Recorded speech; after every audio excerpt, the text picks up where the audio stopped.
Bonjour à tous. Merci d'être là tôt ce matin. Je m'appelle Sidonie Watrigan, je suis journaliste à BFM Business et je suis ravie de vous accompagner pour cette dernière matinée des plénières de l'AMRAE. Alors vous avez beaucoup parlé et réfléchi autour des 25 dernières années. Vous avez d'ailleurs fêté les 25 ans de l'AMRAE pendant ces 3 jours. Petit exercice de prospective que je vous propose ce matin, c'est de réfléchir aux 25 prochaines années, avec une société qui aura totalement mué. Vos entreprises auront également changé de forme, de visage, et vous aussi, en tant qu'individu, peut-être que votre vie aura changé. Alors, que serons-nous tous dans 25 ans? Petite vision prospective qui commence par cette vidéo. Regardez.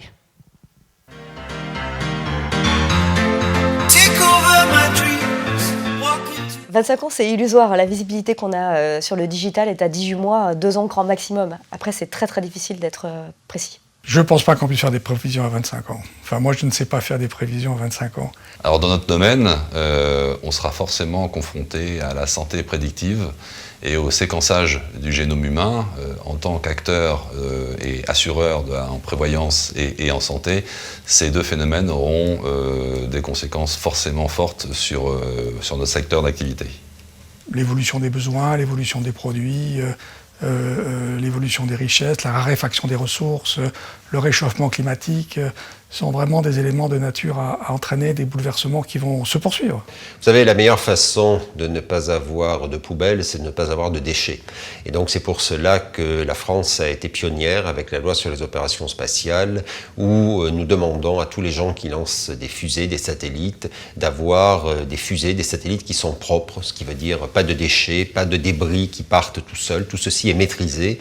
L'intelligence artificielle et le machine learning, ça va changer considérablement nos façons de travailler, nos façons de vivre. On va avoir des robots beaucoup plus présents dans nos vies. Donc ça, c'est le premier point. Et le deuxième point, c'est des sociétés, des startups qui se créent sur le brouillage des Wi-Fi, sur le brouillage des données que l'on transmet. Et en fait, c'est un peu la rébellion du citoyen face à une obésité d'information. The digital revolution implies that we need very different profiles and skills versus what we have today. So the questions, where do we find those skills and how can we help our existing workforce to really adapt and retrain ourselves to this new environment will be a big challenge, but there's also many opportunities.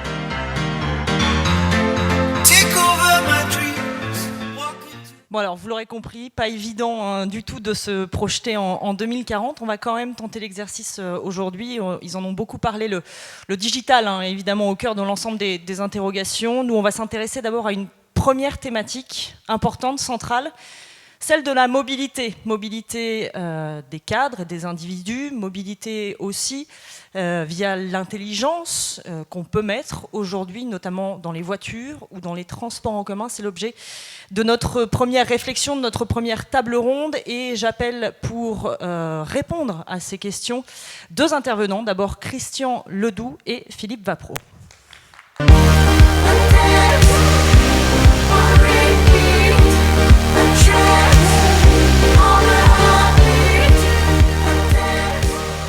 Bonsoir. Bonjour. Bonjour. Il est en décalage horaire. Vous arrivez du Japon. Ouais. C'est ça. Christian Ledoux, donc responsable des services de mobilité et des nouveaux business models de Renault-Nissan, et Philippe Vapreau, risk manager du groupe RATP. Enfin, risk manager, je crois, jusqu'à la fin de l'année dernière uniquement, c'est ça? Voilà, je ne le suis plus aujourd'hui. C'est un scoop qu'il nous livre. Aujourd'hui, il est revenu à ses premières amours, à savoir, je crois, le digital. Messieurs, on va entrer dans le dur du sujet par une petite vidéo encore, mais vous allez voir, elle va vous réveiller et j'espère vous interpeller ce matin. Vidéo proposée par Christian Ledoux. Vous allez voir que la voiture autonome est loin, mais alors très loin d'être un fantasme.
Bon, je pense que le décor est désormais posé. Modèle disruptif s'il en est, et encore peut-être pas, Christian. C'est ce que je disais avant de lancer cette vidéo. On a cru que le véhicule autonome était un fantasme. Aujourd'hui, ça ne l'est plus. Et pour les constructeurs, c'est une véritable course contre la montre qui est en train de se mettre en place pour savoir qui sera le premier en mesure de commercialiser, c'est-à-dire à grande échelle, la voiture autonome. Absolument. Et d'ailleurs, c'est une course qui ne se joue pas qu'entre les constructeurs, mais aussi avec d'autres acteurs, comme les acteurs du ride-hailing. Excusez-moi, je vais utiliser quelques mots anglais, c'est un défaut que j'ai. Et vous avez vu que les présentations sont en anglais, je risque de blesser certaines oreilles qui aiment la France et qui aiment le français. Mais il y a certains mots que je n'arrive pas à traduire en français, comme big data. Donc là, mais Deauville est une ville internationale. Merci, Tout tant va mieux. bien.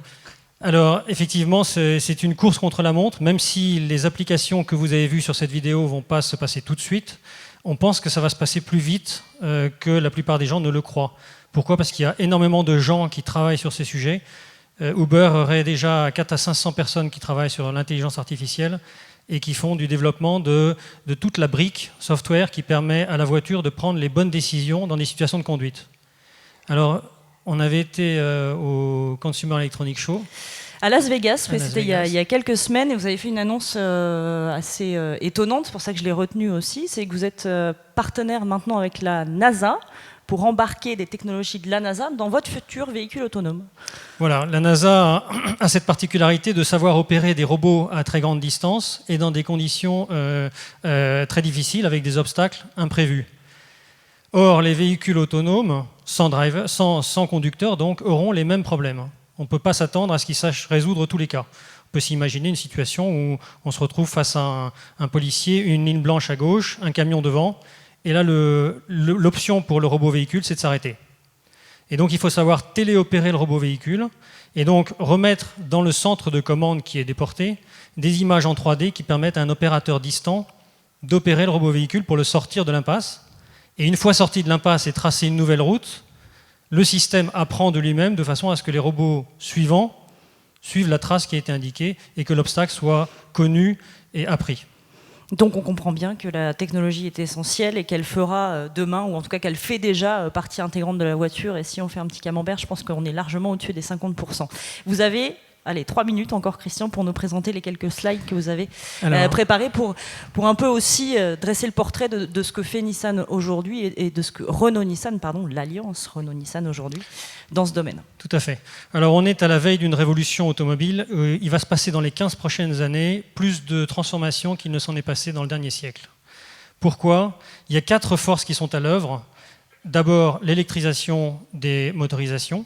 Ça, c'est déjà largement en cours et ça va se poursuivre très vite pour des phénomènes de régulation d'émissions, etc. et parce que les clients le demandent aussi. Le deuxième point, c'est la connectivité.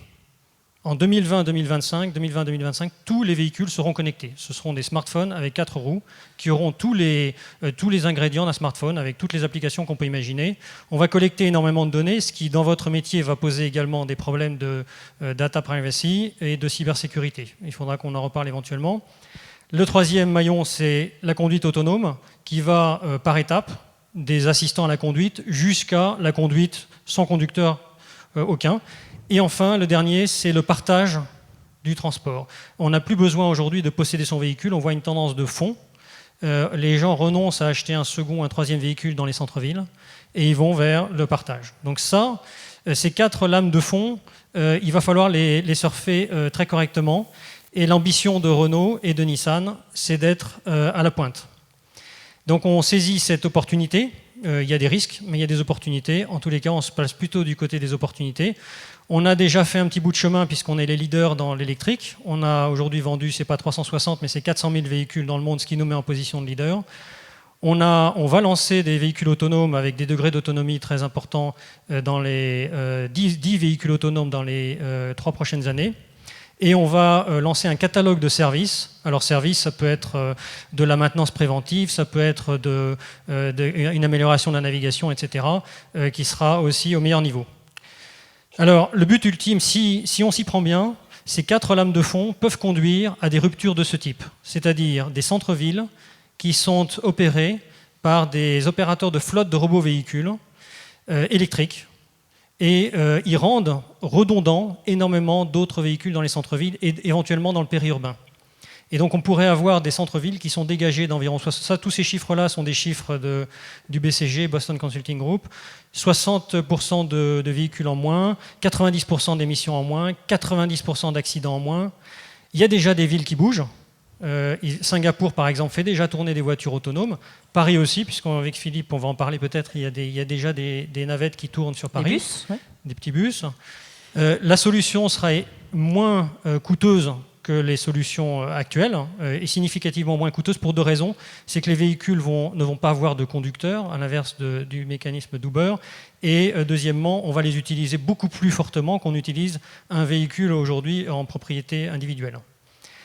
Voilà, en gros, c'est ça que je voulais partager avec vous. On reviendra peut-être sur les partenariats qu'on a lancés après. Philippe Vapro, donc ex-risk manager de la RATP, on va le redire. Là, on est aussi sur la question de la mobilité, mais en commun, puisqu'elle est essentielle aussi dans la façon de redessiner l'ensemble de nos paysages des villes, notamment, et ça, vous y travaillez depuis très longtemps. On parlait d'une vision prospective à 25 ans, ça fait à peu près 2040. Et 2040, pour la RATP, c'est une date essentielle. Oui, effectivement, vous interrogez n'importe qui à la RATP, 2040 aura un sens.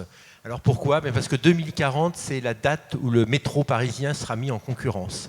C'est-à-dire que l'opérateur historique, la RATP, devra se confronter à la concurrence pour l'exploitation des lignes de métro.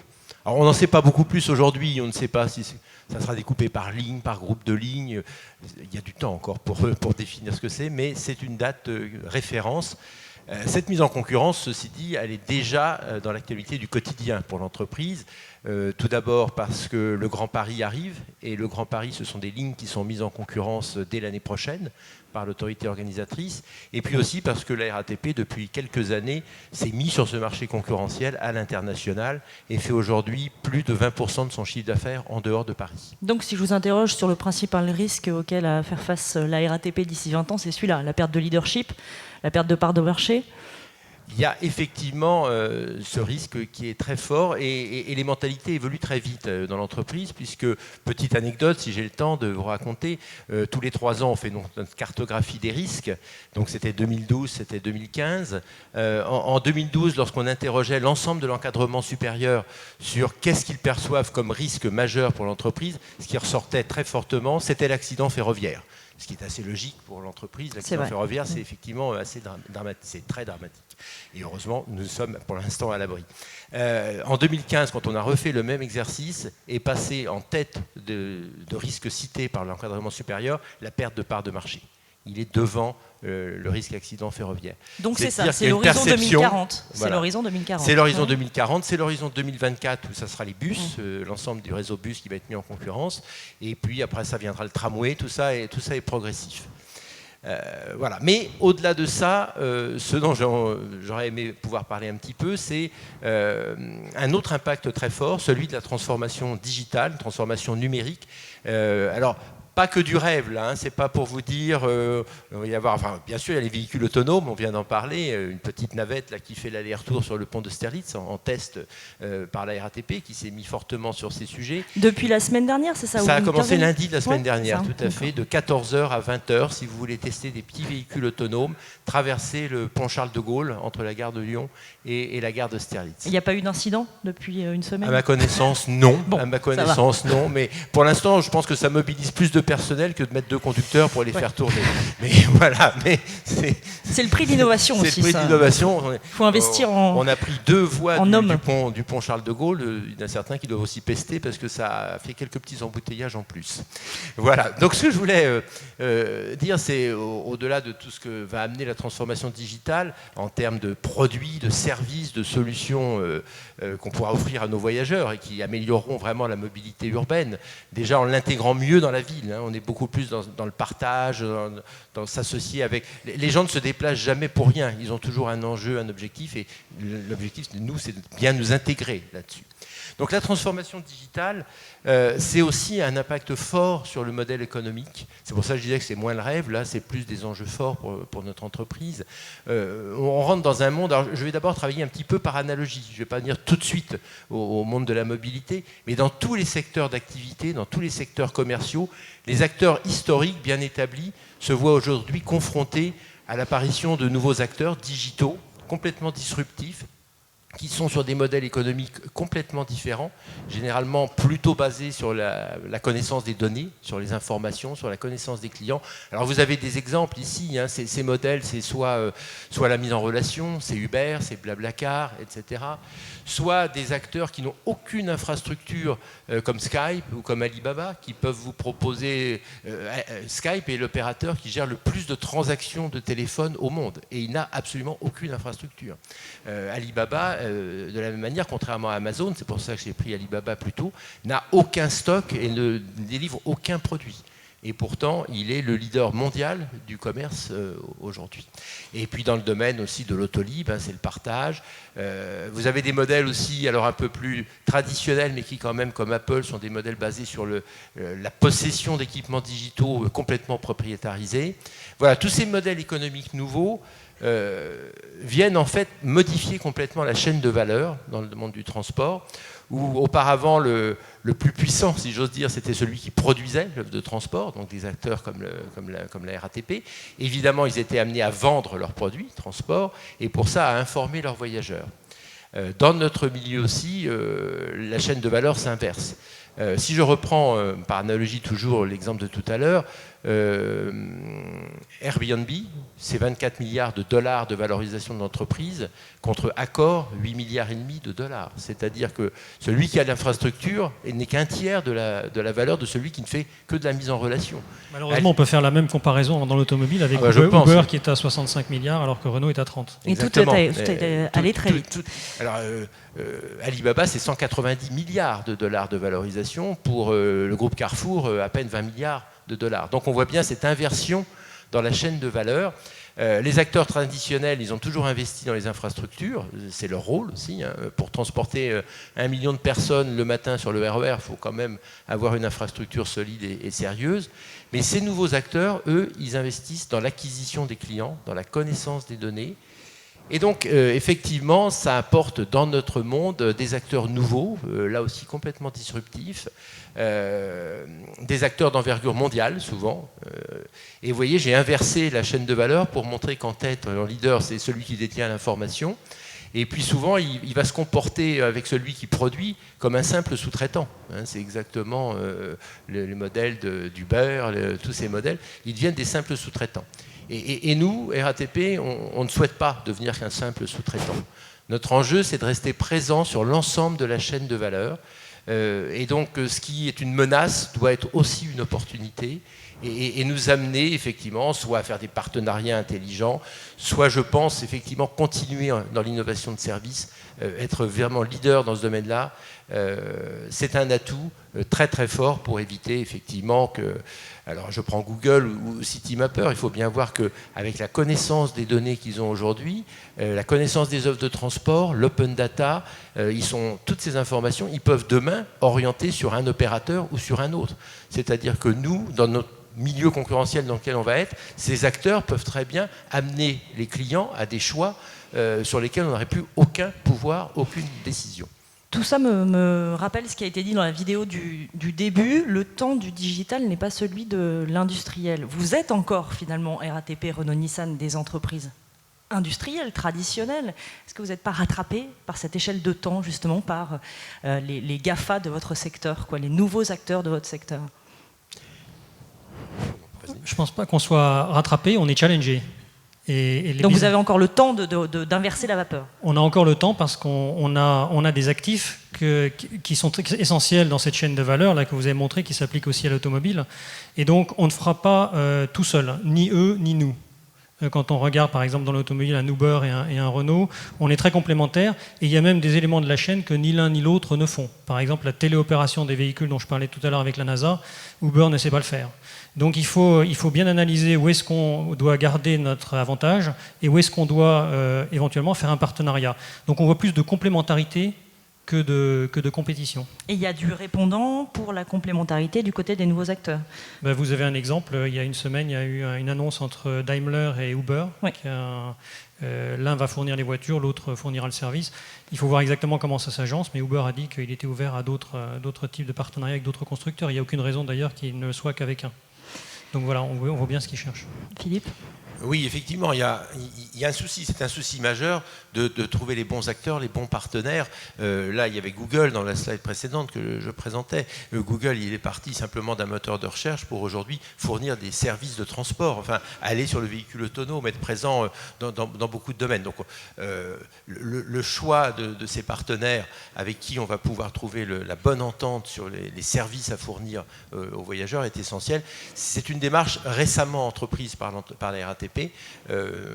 Et donc, je ne dis pas qu'on est en retard, mais j'ai dit qu'il était le bon moment pour s'y mettre. Il était temps. Il était temps. N'oubliez pas, réagissez bien sûr à cette table ronde, tout est ouvert et Christian et Philippe sont là pour répondre à vos questions. Réagissez et posez-les soit via Twitter, soit par SMS, tout est en train de s'afficher derrière moi. On était donc sur cette question et cette notion de disruption. Puisque c'est un terme à la mode, mais d'ailleurs dans l'ensemble du paysage économique mondial. Est-ce que du côté du véhicule autonome, en tout cas, vous êtes prêts aujourd'hui à déployer cette technologie ? Ou est-ce qu'il y a encore des freins qui vous paraissent essentiels à ce développement ? Alors oui, il y a beaucoup de freins, beaucoup de choses à mettre en place avant que ça ne se produise, et qui ne dépendent pas que de nous. Mais dans un temps limité ou pas ? Alors le temps, personne aujourd'hui ne se prononce très clairement sur quand est-ce qu'on aura des flottes de robots véhicules dans les villes. Les gens sont prudents. Il y a des constructeurs qui disent qu'ils vont sortir des robots véhicules d'ici 2021. Bon, en général, il y a un peu d'effet d'annonce, mais il faut que beaucoup de choses marchent pour que ça fonctionne. Il faut déjà que la technologie fonctionne, et ça n'est pas simple pour les briques dont on a parlé tout à l'heure.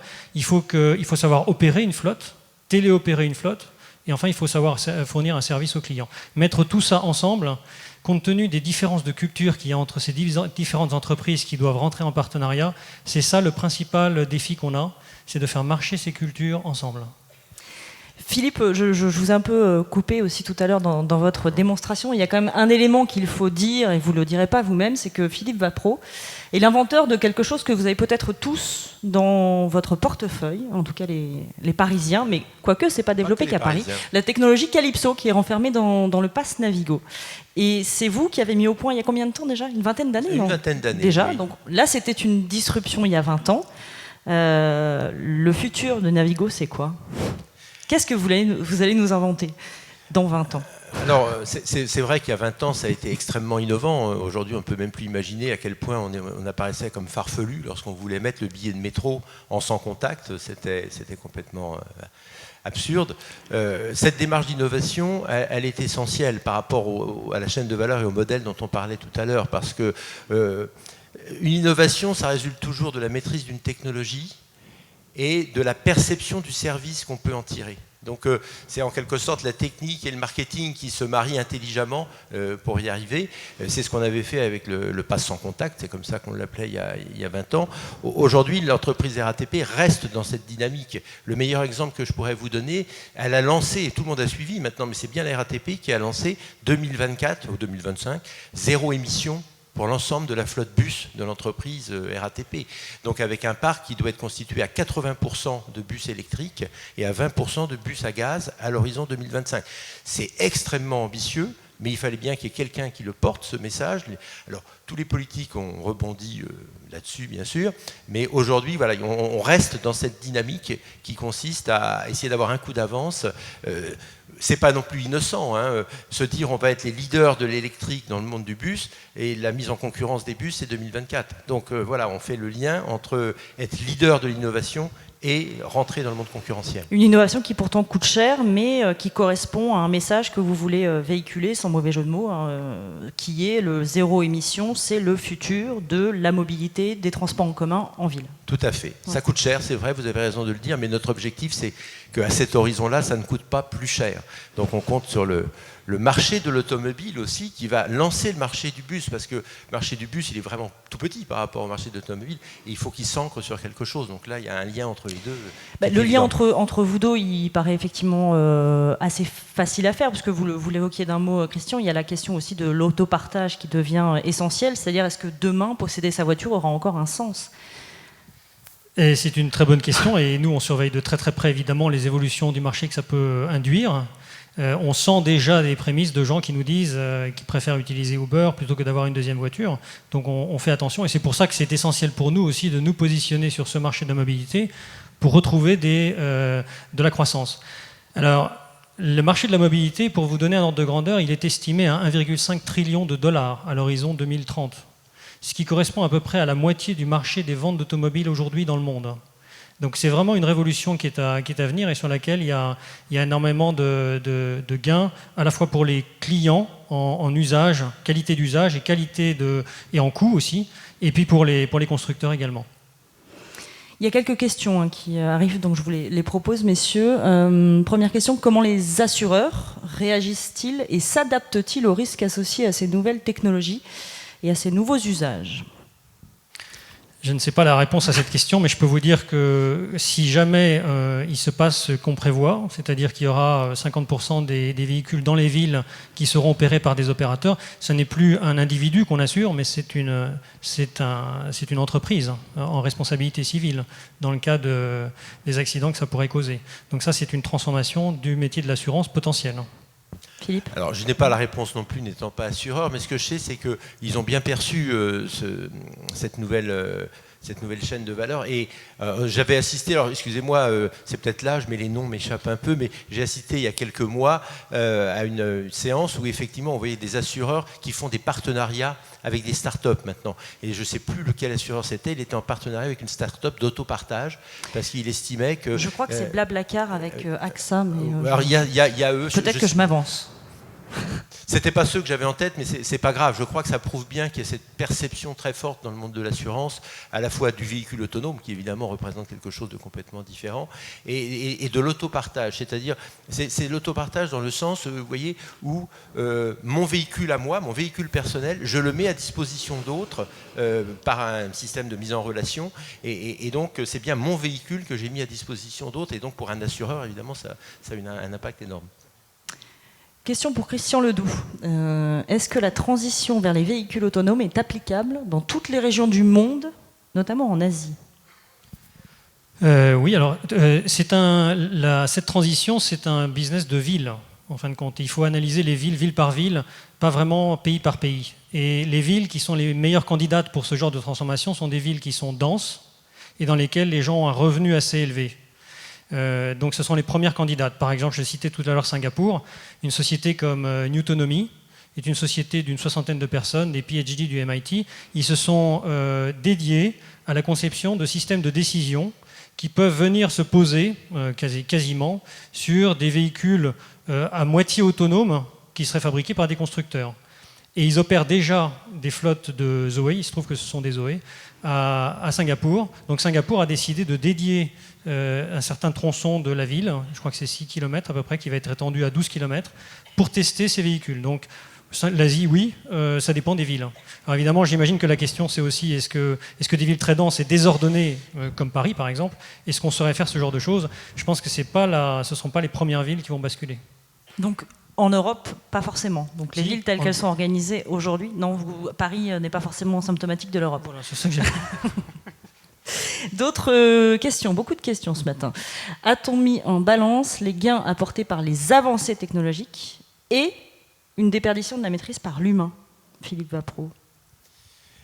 On est une entreprise, effectivement, en tout cas, nous, l'humain compte beaucoup. Tous les services qu'on peut rendre sont basés sur l'humain, hein, aussi bien pour la conduite que pour accueillir les voyageurs. Donc on est sensibilisé à cette question-là. Il est clair que, par exemple, pour être très concret, les avancées technologiques ne signifient absolument pas le fait que vous n'aurez plus de personnel en station pour s'occuper des gens. Simplement, leurs métiers vont évoluer. La robotisation ne vous guette pas encore. La robotisation ne nous guette pas aujourd'hui. Alors, je sais qu'on met au point aujourd'hui des robots, hein, qui peuvent donner des réponses aux clients. Hein. Vous avez une question à poser, vous la posez directement à un robot. Ce sont des tests qui sont faits dans le monde du transport. Aujourd'hui, on est vraiment sur un mariage le plus harmonieux possible entre que ces avancées technologiques, disons, restent bien sous la maîtrise de notre personnel, parce que c'est aussi une valeur ajoutée. Si vous voulez, l'accès direct à l'information, l'accès direct à l'ensemble des données dans lequel on n'est plus dans la chaîne, parce que c'est une perte de valeur pour nous. Donc il faut vraiment privilégier une possession par nos personnels, par nos personnels de ces technologies, pour qu'elles soient capables d'être toujours au service des clients avec un petit coup supplémentaire de ce que donne directement la technologie. Donc une formation, effectivement, et un suivi de l'innovation qui permettent quand même au cerveau humain d'être toujours au-dessus du robot, on va dire ça. Il faut l'espérer, en tout cas, vraiment, parce que sinon, bon, voilà, je pense qu'on perdrait des valeurs. Encore quelques questions, messieurs. A-t-on mis en balance, donc ça on l'a déjà dit, dans la démarche d'innovation, avez-vous inclus les problématiques liées à la responsabilité découlant des usages de ces nouveaux équipements? Christian Ledoux, typiquement, est-ce que sur le véhicule autonome, testé un peu partout dans le monde, on a évalué le degré de responsabilité du conducteur ou du constructeur? Alors ça, ce sont des discussions qui sont en cours, qui ne sont pas résolues entre les opérateurs de flotte, ceux qui vont faire le véhicule, les usagers. Tout ça est en discussion. On n'a pas la solution à ce problème. Il est vraisemblable qu'on ne l'aura pas avant quelques années. Parce qu'on a coutume de dire que 99% des accidents sont en fait liés à une erreur humaine. Donc si on enlève l'humain.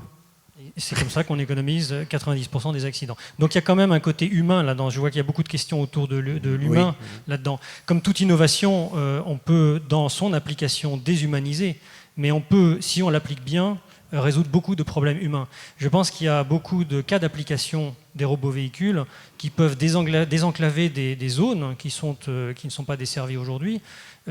On peut aussi offrir des services à une population qui sera de plus en plus âgée, qui se déplacera plus facilement. Il y a beaucoup de cas d'usage qui sont très humains au contraire, et je pense que comme le disait Philippe tout à l'heure, il y a une façon de le faire qui est humaine. Allez, on va prendre encore une ou deux questions puisque le temps file vite, messieurs. Pour Philippe Vapro, quels sont les axes d'innovation pour la RATP dans les 20 années à venir?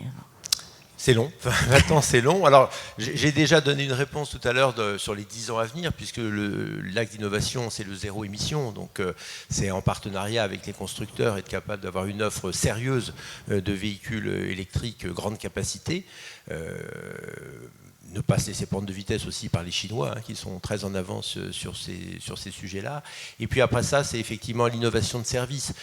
Pour nous, le grand enjeu, c'est ce qu'on appelle le porte-à-porte, c'est-à-dire effectivement avoir une offre qui marie harmonieusement le transport lourd, qui à mon avis restera quand même indispensable dans nos domaines, avec le transport, le mode alternatif de covoiturage, d'autopartage, et donc qu'on ait un accès à ce porte-à-porte au travers d'une information extrêmement bien maîtrisée. Parce que si vous voulez avoir un parking de rabattement pour prendre un transport, c'est très bien, mais s'il n'y a pas de place dans le parking de rabattement, c'est pire que tout.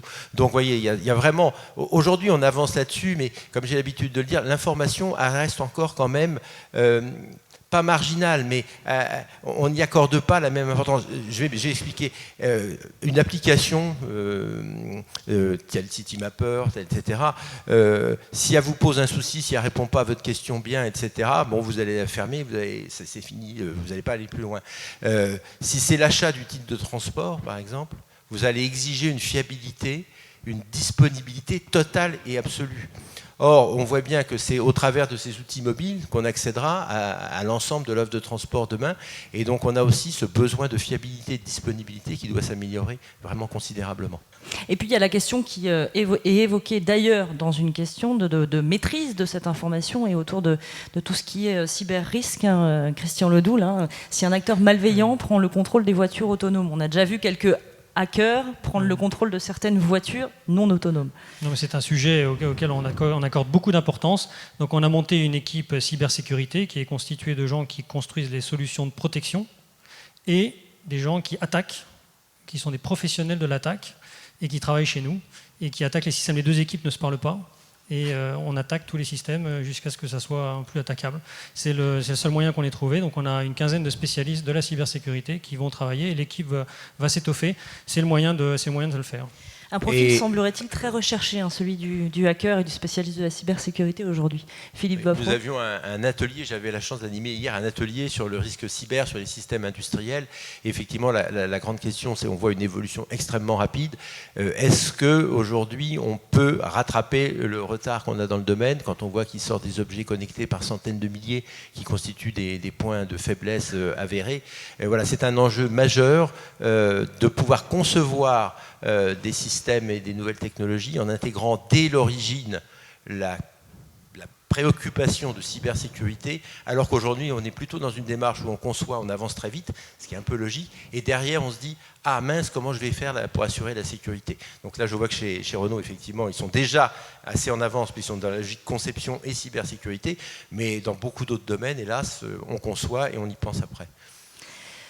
Un grand merci, messieurs, de nous avoir répondu ce matin, tôt ce matin d'ailleurs. Merci à vous, hein. Merci de les applaudir. Donc Christian Ledoux, responsable des services de mobilité et des nouveaux business models chez Renault-Nissan. Je vous invite à rejoindre les coulisses. Merci aussi à Philippe Vappro, donc Risk Manager, ex-Risk Manager du groupe RATP, qui est donc retourné à des activités de digital au sein de la RATP. Donc on parlait effectivement, et on peut le retenir, hein, avant, c'est ceux qui détenaient l'outil productif, la production, qui maîtrisaient tout. Aujourd'hui, bien évidemment, c'est ceux qui détiennent l'information et qui savent quoi en faire. On va continuer sur cette thématique, hein, comment maîtriser cette information, ces fameuses data, et comment aussi les garder dans la sphère privée, ne pas se faire hacker en tant qu'individu. On va largement en parler avec Randy Indy, que j'invite à m'accueillir, à venir sur scène. Randy Indy.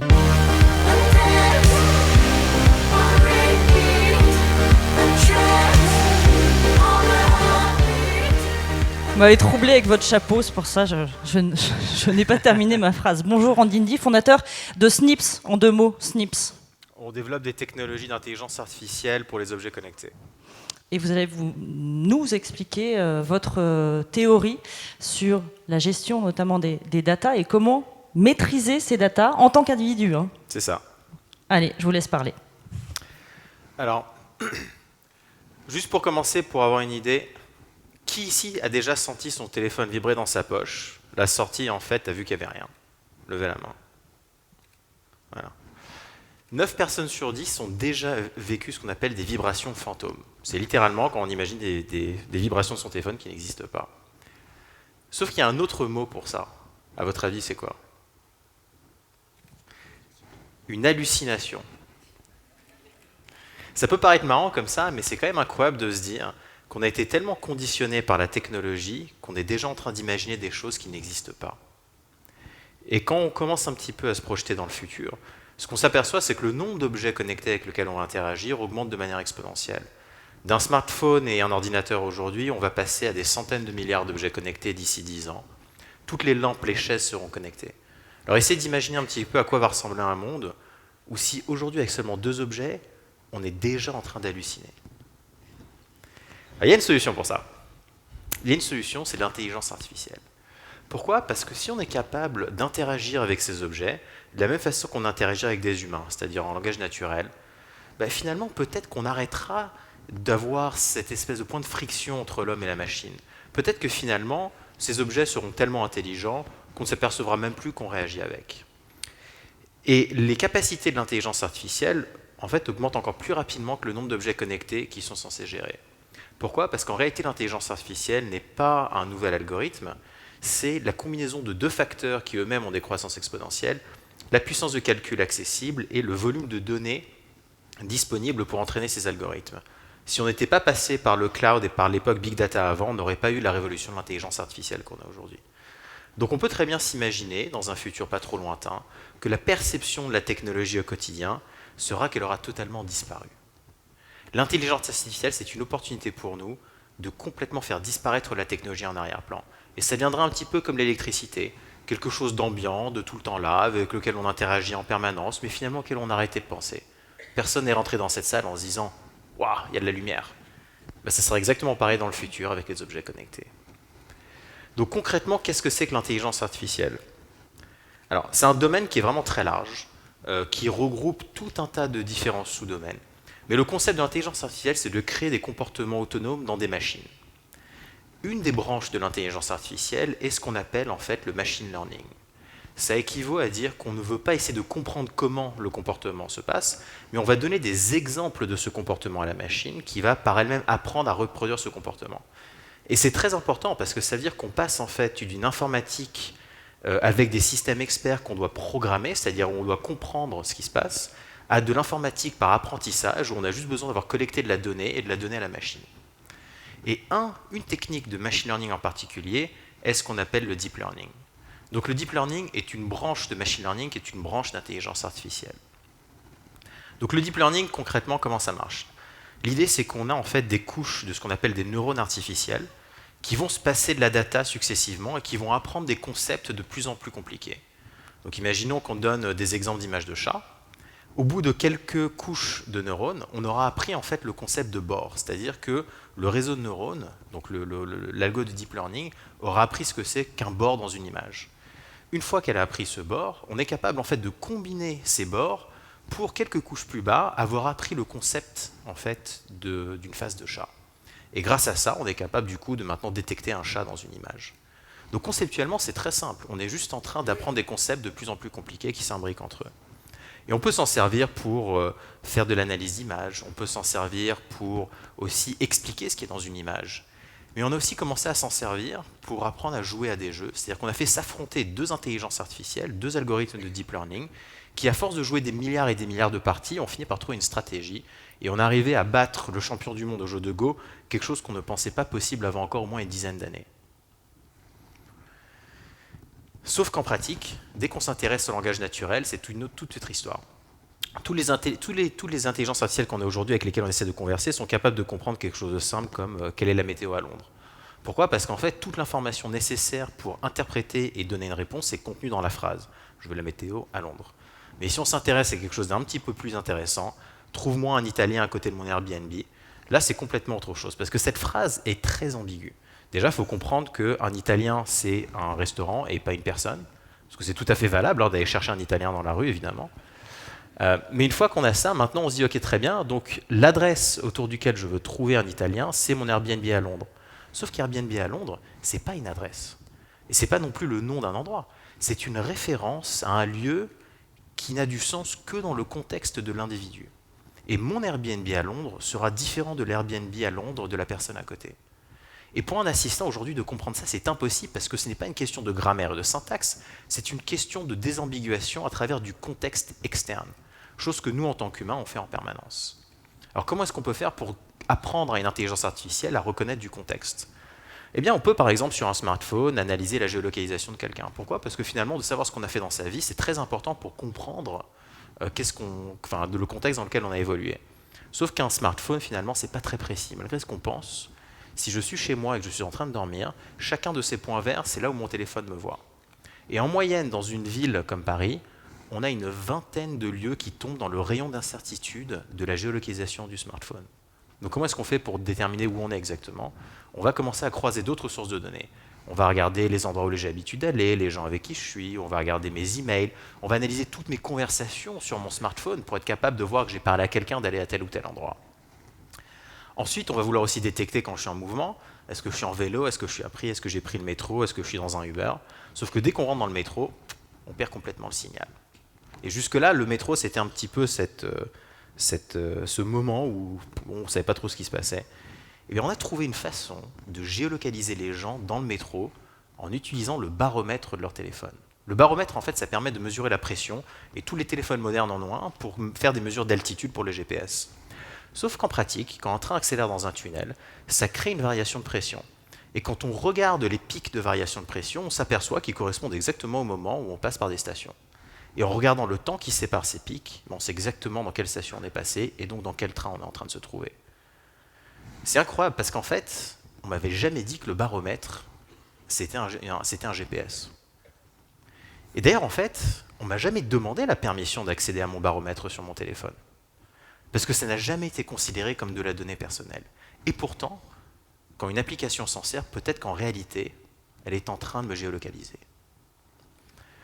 Donc une fois qu'on a ça, on a en fait réussi à recréer une séquence d'activités extrêmement contextualisée de ce que quelqu'un a fait dans sa vie, avec qui il était, dans quel contexte, qu'est-ce qu'il va faire plus tard. Et c'est très utile si on veut anticiper là où les gens vont aller après, ce genre de choses-là. Sauf qu'encore une fois, notre objectif ici n'est pas de prédire ce que vont faire les gens nécessairement, c'est d'utiliser cette information dans le cadre de la compréhension du langage. Et le cerveau humain ne représente pas du tout l'information de manière séquentielle. Ce qui va se passer, c'est qu'on va avoir des morceaux d'informations éparpillés dans notre tête, et on va créer des liens en fonction de comment ces différents morceaux d'informations sont reliés entre eux. Par exemple, toutes les personnes ici, vous venez de créer un lien dans votre tête entre vous, entre moi, entre Deauville, entre ce lieu, entre cette conférence. Et donc demain, quand vous allez discuter entre vous et que vous allez dire « Oh, il était vachement bien ce speaker sur l'intelligence artificielle au chapeau », vous savez tous exactement de quoi vous parlez, parce que vous avez fait le rapprochement de plusieurs faits et vous avez désambigué cette phrase grâce à ça. Et donc pour reprendre l'exemple qu'on avait avant sur le Airbnb à Londres, en réalité, donc, on va comprendre qu'on a des réservations d'Airbnb dans ces emails, que certaines sont à Londres, que les dates correspondent en fait à aujourd'hui, et que du coup c'est ça, en réalité, ce à quoi on fait référence. Grâce à cette modélisation du contexte, on a été capable de désambiguer une phrase et du coup de comprendre ce que l'utilisateur demandait. D'où l'importance finalement de donner accès à l'intégralité de notre vie à nos assistants.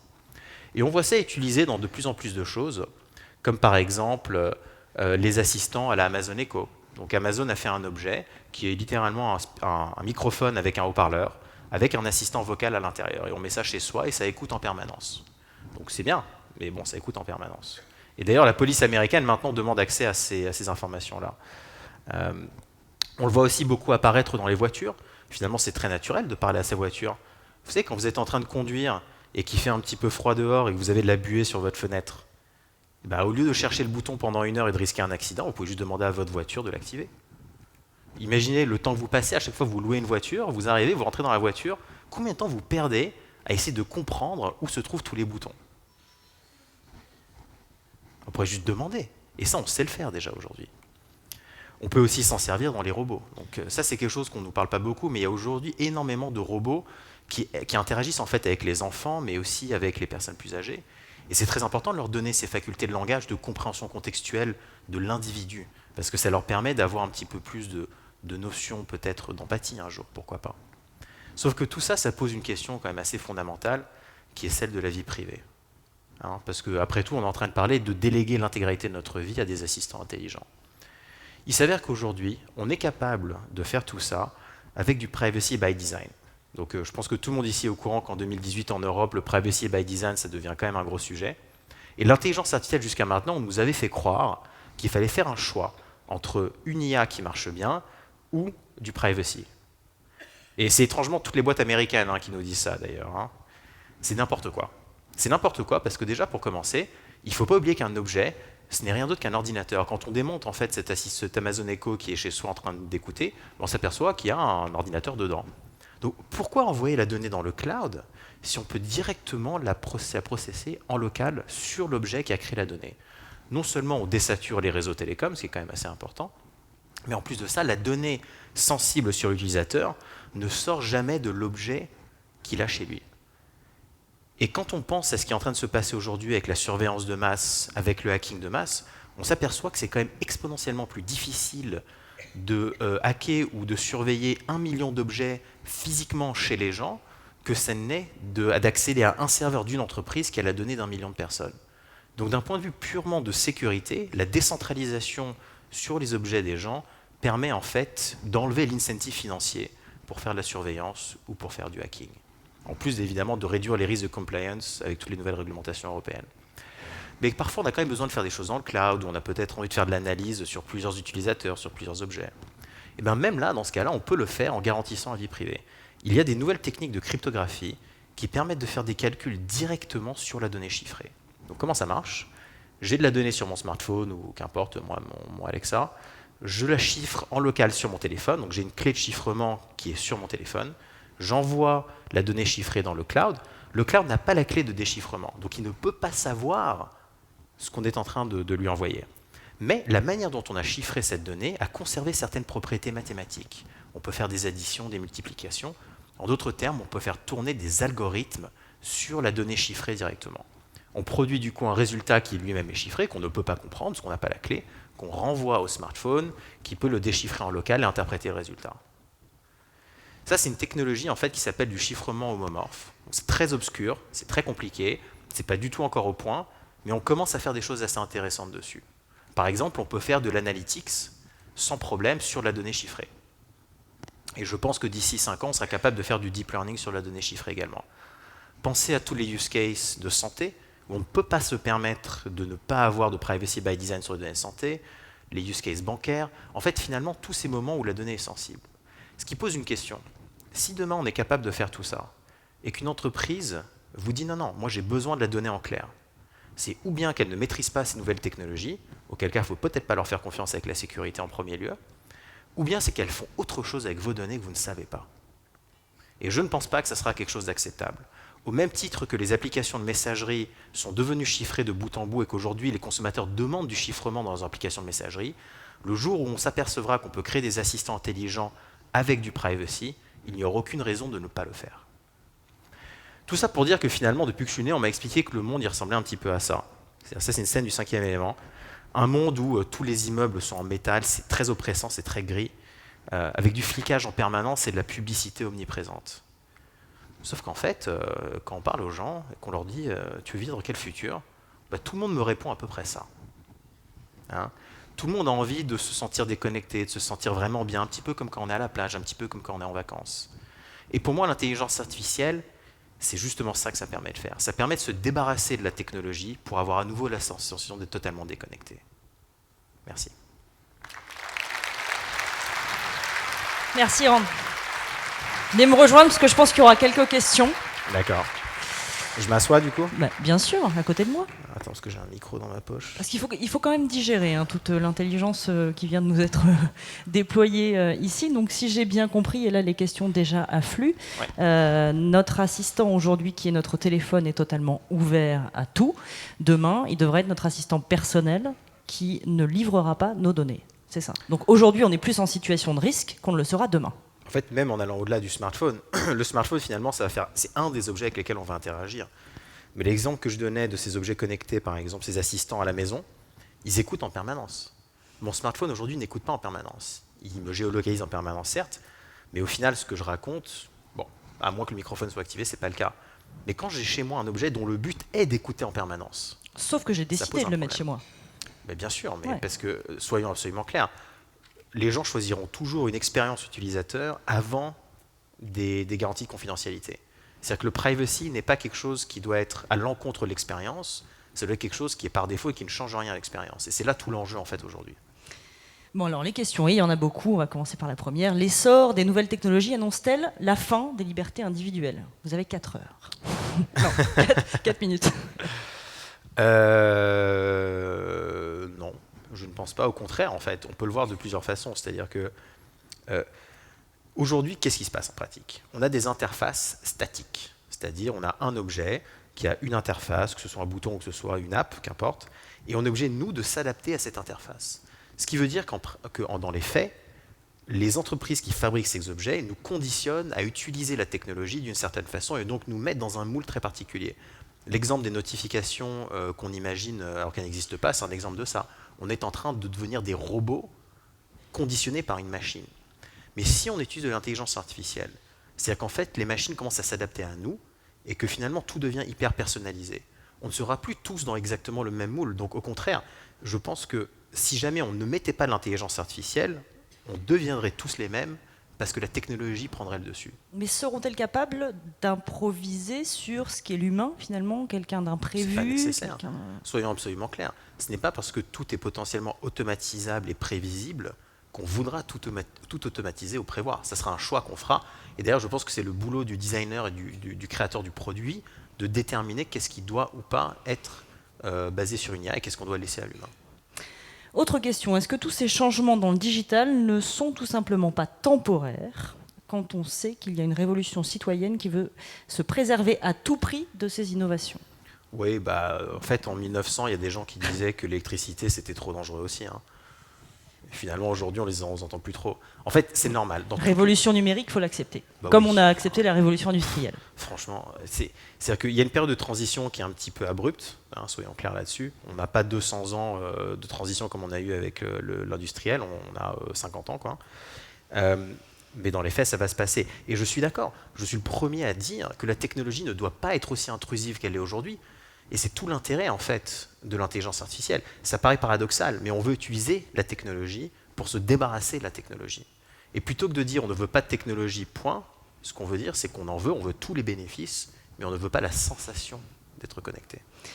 La question aussi centrale, enfin en tout cas à mon sens, c'est qui doit prendre le lead là-dessus? C'est-à-dire, est-ce que ça doit émaner des entreprises de techno? Est-ce que ça doit émaner du pouvoir public? Est-ce que ça doit émaner de l'individu? Je pense que le pouvoir public a clairement un rôle de créer un terreau fertile pour que toutes ces technologies émergent. Et aujourd'hui, soyons absolument clairs, en Europe, on n'a pas grand-chose. Hein. La majorité des produits qui ont le contrôle sur nos vies sont américains. Maintenant, ça commence à apparaître en Chine aussi. En Europe, on a 0 plateforme dominante, on a 0 entreprise globale dominante dans le secteur de l'intelligence artificielle ou du numérique en général. On est vraiment à la ramasse. Si, de façon combinée, on va dire. Bien sûr, mais en fait, on se retrouve quand même dans un système assez spécifique où la Chine fait du protectionnisme, l'Amérique aussi maintenant, et nous en Europe, c'est open bar. Donc forcément, non mais c'est vrai, il y a 5 ans, j'aurais pas dit ça, mais aujourd'hui, le rôle d'un gouvernement, c'est de permettre justement à des champions d'émerger en Europe. Et on a les compétences, hein. On a le marché intérieur. Et d'y rester. Une autre question, l'intelligence artificielle et le développement des outils associés ne vont-ils pas entériner une dégradation de l'intelligence humaine à long terme? IA contre intelligence humaine. C'est une question qui est valable. Après, est-ce que véritablement j'ai besoin de savoir conduire une voiture? Est-ce que ça fait de moi quelqu'un de moins intelligent de ne pas conduire une voiture? Je pense qu'au contraire, ça va nous libérer quand même pas mal de neurones pour faire autre chose. C'est-à-dire qu'on ne va pas se retrouver... En fait, les intelligences artificielles ne vont pas tout faire à notre place. C'est juste qu'elles vont faire des choses qu'on n'a pas envie de faire. Et on aura quand même le choix de ce qu'on va déléguer aux IA ou pas. Et donc je pars du principe qu'un humain fait le choix de ce qui l'intéresse ou pas dans sa vie, et qu'à partir de là, on se retrouvera tous à avoir l'opportunité de se focaliser sur ce qui compte pour nous, et pas sur ce qu'on doit faire parce qu'on n'a pas le choix. L'IA ne va pas nous rendre feignants? Non, enfin ça rendra certaines personnes feignantes, mais pas qui avaient des que... prédispositions? Non, ceux qui veulent, ceux qui font le choix d'être feignants. Et donc demain, vous voyez comment cette intelligence artificielle demain, c'est-à-dire pas à l'échelle du digital, hein, dans 20 ans? Donc aujourd'hui, il y a 2 écoles de pensée. Il y a ceux qui pensent qu'on aura une intelligence artificielle générale bientôt, c'est-à-dire une intelligence artificielle capable de raisonner sur des concepts complètement différents et de les combiner de manière arbitraire, chose que nous, les humains, on fait très bien. C'est pas du tout on est très très loin technologiquement d'être capable de faire ça. Je pense qu'entre-temps, ce qui va se passer, c'est qu'on va avoir des intelligences artificielles très verticales, c'est-à-dire des domaines très spécifiques avec des tâches spécifiques qu'on va déléguer à des IA, qu'elles feront bien mieux que les humains, conduire une voiture, analyser une radio, une imagerie médicale, qu'importe. Et on va se retrouver finalement à non pas être en compétition avec une IA en tant qu'humain, mais véritablement, en fait, tout simplement à décider qu'est-ce qu'on veut automatiser ou pas automatiser. Donc l'idée de dire une IA va nous supplanter complètement et ainsi de suite, c'est complètement n'importe quoi. On a quand même d'autres sujets à court terme qui sont plus intéressants. Merci beaucoup Randini d'avoir été avec nous donc, ce matin autour de l'intelligence artificielle, et Dieu sait qu'on en parle et qu'on en parlera. Merci donc de l'applaudir et à bientôt. Randini. Donc voilà, je vous l'avais promis, effectivement, des exercices prédictifs qui ne sont pas là pour nous faire peur, bien au contraire. On tente vraiment d'imaginer l'avenir, peut-être aussi apporter des solutions en ce qui concerne votre secteur d'activité. Et on va faire un petit exercice linguistique. Là, on va passer à l'anglais pour la prochaine demi-heure. Je vous propose donc de passer à l'anglais et de réfléchir aussi ensemble aux applications, aux solutions concrètes pour votre métier face à l'ensemble des défis dont on a parlé ce matin. Let me now introduce the next speaker. Next speaker is the CEO of XL Catlin, one of the biggest corporations of insurance and reinsurance in the world. It's Mike McGavick.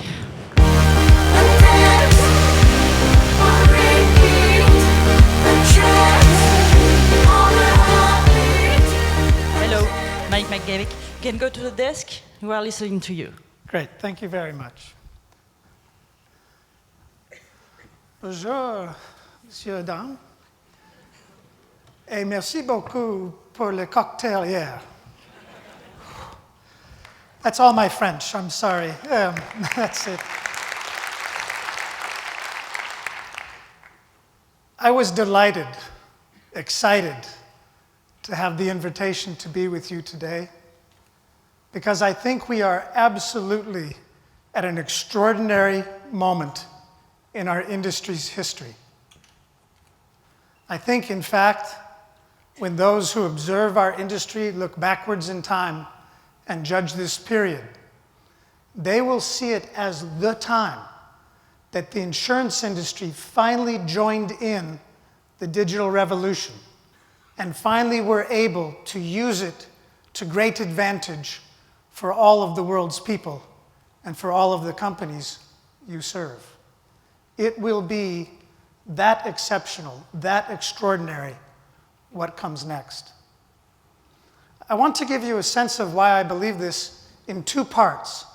First, I want to describe the breakthroughs that I believe are at hand and what they will imply for changes in the way we all do our work.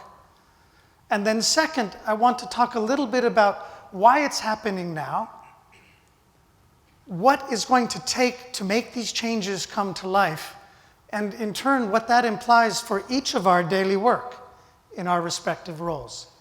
So a little bit about what this change implies, what is possible now, and then a little bit about why now, how now, and what we need to do. Those are the two things that I'd like to cover with you. Now, this first thing, obviously, a very big idea. So what is it that is possible now? What is it that is so different? You've just heard a bit of it a moment ago. The reality is that artificial intelligence and machine learning are shifting our ability to use all of the data that is being created. The statistics are truly astonishing, and there's no way that I can use my poor English to convey the size of the opportunity. They now use the phrase zettabytes of data rather than gigabytes to try and capture the massive oceans of data that are available for us to understand. But just in the next 4 years, it's anticipated that amount of data will grow 10 times from the overwhelming volume already in front of us. And the reality is that today, we only use about 5% of the data available to us. It's going to grow tenfold in just 4 years, and today we only use 5%. What will change? The ability of artificial intelligence and machine learning to go into that data and work at a completely different rate of speed to discover real insight is a part of the change. But a bigger part of the change, I think, is that the industry has finally awoken to the opportunity for that data to yield insights that will profoundly change the way that we insure things. I think this era will be marked by 6 different big changes. 3 of them are very positive. 1 of them is terrifying. And 2 of them are just things that must change. So let's go through those 6 things in order. Number 1, how risk pools are created will change. This is a big idea. In the end, insurance is all about pooling risk. In the end, it's about theories that were developed in the last Renaissance, in the time of the law of large numbers. And creating these risk pools has been our art for all these centuries. Why will that change now? Well, we know that right now there are about 10 billion devices in the world, from machines to aircraft to our phones to our refrigerators, that are now talking to each other and creating, as these sensors connect, new and new and new data. Think about this. Again, by 2020, it'll have shifted from 10 billion or so devices in constant communication.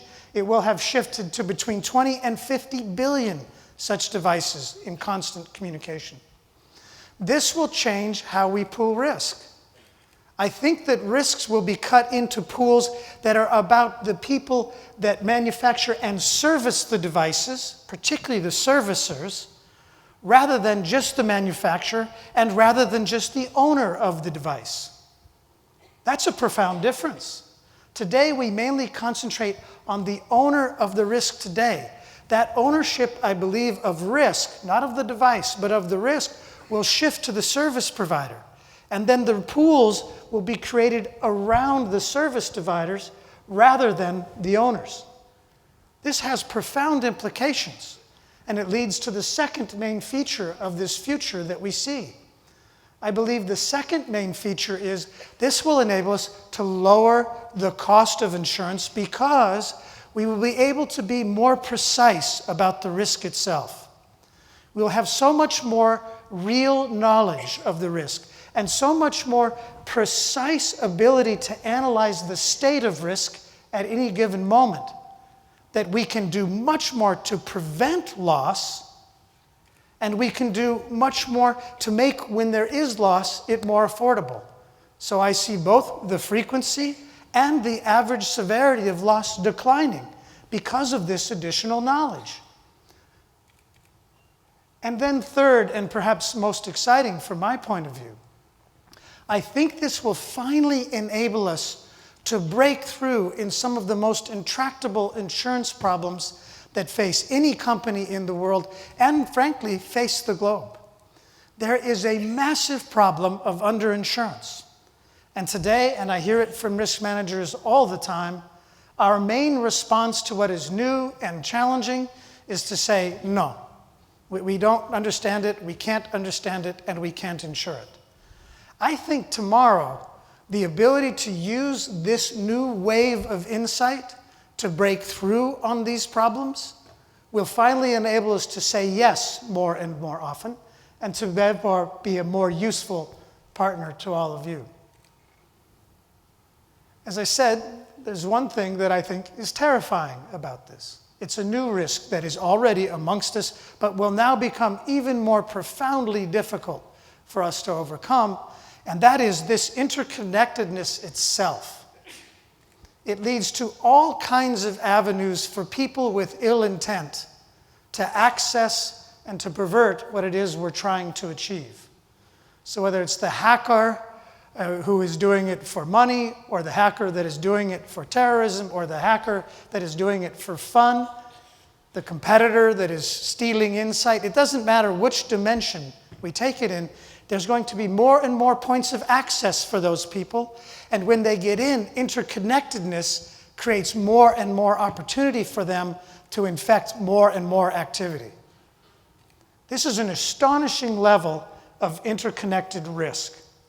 So while we see massive benefits from the world that's coming, we also see new risks emerging for which our current tools are simply insufficient.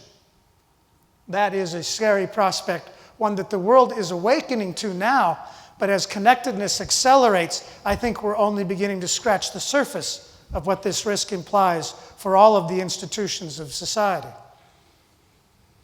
So those are the three pieces of good news. New risk pools that will be more precise, yielding better insurance that is more able and more targeted to the problem, better able to prevent loss and to mitigate loss. And then third, the ability to break through on areas of insurance that we have been unable to break through on before, but then there's that big problem, that interconnectedness creates all of these new risks that we will collectively need to overcome. I said, though, that there would be two other features, two big waves of change that we will all be a part of. One is in liability theory itself. Clearly, it is complicated, even today, to always figure out who is responsible for what, and therefore, in turn, to create the insurances that protect those who may incur liability in the course of their work. That's hard now. It's about to become much more hard, because the liability theories of today are not ready for a world where things are happening autonomously. We just don't even know. We're just beginning to scratch the surface through challenges of companies like Airnib and Uber. We're just starting to figure out how it is that we attack their insurance challenges, and we're going to have so many more to come. There will be absolute necessity to let these new tools be of use to humankind. We'll have to rethink where we attribute blame when things go wrong. Is it the writer of the software? Is it the servicing company? Is it the manufacturer? Is it the owner? Is it the person who's nearest in proximity to the event? All of these things will need to be rethought. And across the world, I expect, in essence, a complete update of liability theory. That is a massive, massive undertaking, but it is a terribly important undertaking, because until that happens, we will be slowing down the progress available to humans. And then finally, our industry will change radically. The reality is you already see change, particularly among us providers of insurance, the manufacturers of insurance, if you will. We're already consolidating at a historic rate over the last couple of years. Bigger and bigger companies with more insight, more capability. That they are rising up in this way to meet the challenge of the future I've just described. But by no means do I think that's where it stops. I think the reinvention of the industry is just at its earliest days, because the challenges I just described are so huge that they are not going to be able to be served by the capital of the industry alone. It will create entirely new ways of creating partnerships, entirely new ways of gaining insight in order to rise to the challenge I described. This will have implications for the relationships between brokers and companies, between clients, brokers, companies, and the whole ecosystem of how insurance is, in essence, manufactured and used. Now, I want to very quickly go back through those 6. They can sound so far-fetched or so overly optimistic as to beg credibility. I just want to point out that in each one of those, there are things going on right now to bring it to life. When I talk about new risk pools, I would point you to a company we invest in called Slice. Slice is a company that takes the challenge of the sharing economy and creates umbrella insurances that allow for narrow purchase by individual users of shared economy services. So Airbnb and Uber and these other ways of slicing up ownership can be responded to by very simple, very basic insurance products. This is a reformation of the pooling of risk. It's already underway. When I think about the idea that more precision can lower the cost of insurance and can create new pools that give us new insight and better protection against loss and mitigate the loss when it occurs, this is, again, already happening. We have a partnership with another company in the sensor world that is allowing us to create insurance policies that are only in effect when the machine in question is being used and don't charge for the periods of time when it's not. This particularizes the insurance, and we can even tailor the pricing of that risk to the maintenance history of that particular device. You can imagine, as you listen to that, all of the ways, once this is fully and widely available, that makes more specific the insurance and could lower the cost and increase the incentives for appropriate maintenance and management of instruments that we rely upon. In the third area, the idea that we could really create breakthroughs that offer insurance and expand its utility around the world, I would point to 2 things. Number one, there are companies now that are really starting to use satellite imagery to change the way we map floods in a way that can actually make them more predictable and therefore more insurable. That has plagued us forever. Flood insurance today is a disaster and a wildly inefficient one all around the world. It resorts to huge socially sponsored risk pools. The time is at hand, I believe, when insurers, the private sector, can again make its impact known and can do it in the places where the supply chain is most vulnerable. That too is a huge advance, and it's happening now. The second one are a consortium of industry players who are creating entirely new ways to create resilience in the world's poorest communities. The Blue Marble microinsurance effort, which we're proud to be a sponsor, but many of our competitors are sponsors as well, is literally sharing intellectual property to break through and create insurances, microinsurances that create resilience in places that have never known the benefit of insurance. Those two things, what I've just said about flood and what I've just said about microinsurance, that could change the experience of many of the inhabitants of the earth. It's happening right now. At the same time, if I think about that fourth thing, that scary thing, the idea that the world is getting more interconnected, think about this. If data is going to increase tenfold just by 2020, a third of that data in 2020 will be going through a cloud, meaning it will create a concentration of vulnerability amongst those 50 billion sensors that is simply unknown today. It's beyond imagining.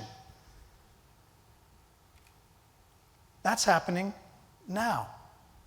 Liability theory, it's already the way competitors of Uber, like taxi companies, try to prevent Uber from being able to be locally present by preventing insurance theory or liability theory to work. That's already the competition, is either preventing or enabling a modernization of liability theory. It's happening now. And the industry will need to respond in an entirely different way, whether the mergers and acquisitions we see amongst the carriers today, whether the huge concentration we see among the brokerage community, the rebirth of regional brokerage, which we see going on all around the world, and the strength of the MGA community to gain expertise. These are all responses to the opportunity I described, and they're all happening right now. If that's the world we envision, I said I would comment on a couple of other things. Why is it happening now? How is it happening? And what does it imply for each of our daily work? It's happening right now because two things are true. It should have happened sooner, first of all. It should have happened sooner. You know, the idea that there is a digital renaissance going on is not a new idea, and most industries have already been subjected to waves of so-called disruption. Our industry has seemed immune to all of this, frustratingly so. I think there's a simple explanation for that. It's got two parts. Number one, the intensity of regulation of what we do makes us very slow to innovate. It creates a tax on innovation by requiring more capital, especially at a time when the world's been very nervous about financial service companies. And this retards the rate of innovation. It slows it down. It makes it not worth the effort. At the same time, we are by our nature a backwards-looking industry. We're constantly looking at what happened and trying to imagine what that implies about what is insurable in the future. In a world with the rate of change that we have today, that is simply unacceptable. That means our heads are positioned in precisely the wrong position. We must be looking forward and be willing to take risk at the rate of change. And the data now available and now harnessable to insight should enable us finally, to break through and to become a participant in the digital renaissance and not just an observer of what happens to others. That's the first reason it's happening now. The second is the demand from you. Risk managers have become fed up with an interesting price competition over traditional risk and a willingness to just ignore the vast numbers of uninsurable risks that confront you that we are of no use to. whether supply chain or flood, or it's a huge list, and certainly in the cyberspace, where finally there's some products emerging. They're still baby products, but they're useful. You know, the fact that the demand has become so loud and so obvious, and frankly, the opportunity now, because of our insight, so real, that's why it's happening now. If we don't break through, we will literally slow the rate of human progress. Liability theory and insurance are that important, and it requires this breakthrough. The time is, in fact, now. Then I said I would talk about how is it happening, and I think this is deeply important, and then closing with what's it mean for each of us. The way it's happening is fascinating. It is not just happening within companies. It is almost always happening in partnership with technology and domain experts. Insurers have always liked to control everything at hand. It's part of the business model. We want all our own knowledge, only our own underwriters, only our own risk engineers, la la la. That won't work at the rate of speed and the depth of science that is required to make this work. So we are finding, and our competitors are finding, it is absolutely necessary to have knowledge-driven partnerships with true core experts.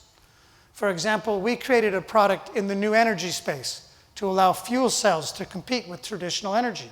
It's a genuine breakthrough, and we're seeing great growth in fuel cells as a competitor to fossil fuels because of it. That only happened because we spent 3 years in partnership with the fuel cell scientists themselves. And then we're able to take our knowledge to create products that could make that breakthrough.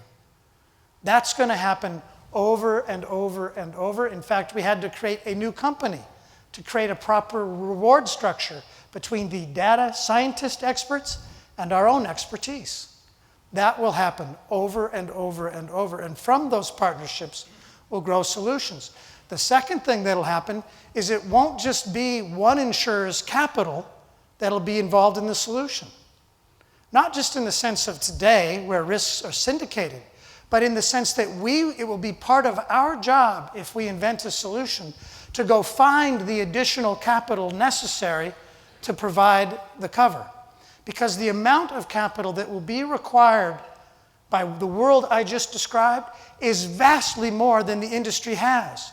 So whether pension fund, hedge fund, all of those alternative capitals, it'll be our job to create the coalition of capital that is large enough to meet the risk that has now been solved.